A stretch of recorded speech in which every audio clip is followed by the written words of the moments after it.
One of the measures that a government can take during wartime is to create war bonds. Essentially, you pay into a government a fixed amount of money, and then, over time, the government pays you back with interest. This was all the rage in World War II before there was a military-industrial complex.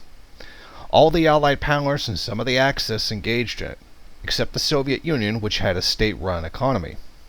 In Canada, they were called victory loans from 1941 to 45. 9 victory loans were made during that period, which totaled about $12 billion. According to the Canadian Encyclopedia, about 52% of these bonds were bought by corporations and the rest by individuals. On October 28 of this year, the Canadian Prime Minister Justin Trudeau announced a plan to raise further money for Ukraine as the Russia-US inter-imperialist war continues in Ukraine. This plan involves Canada selling a government-backed 5-year bond for Ukraine war funding. Canada calls it a Ukrainian sovereignty bond.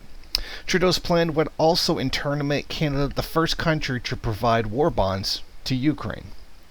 The Canadian government claims it is for providing essential services to Ukrainians like pensions and purchasing fuel before winter.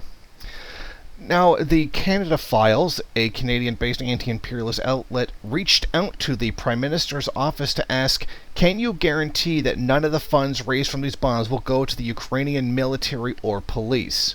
They did not receive a response. Regardless, the Canadian government bond has been created to support a neo-Nazi-infested government in Ukraine.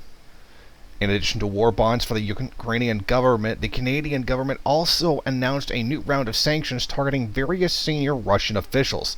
These senior Russian officials were tied to the Russian energy sector, including Gazprom and its subsidiaries. It is our desire to see Canada stop funding this inter-imperialist conflict. This is a war between the US and Russian oil interests. This is plain old capitalist competition between national capitals, similar to what occurred during World War I and World War II. This collection of US monopoly capital is in direct conflict with Russian monopoly capital. It is much to the detriment of the average European.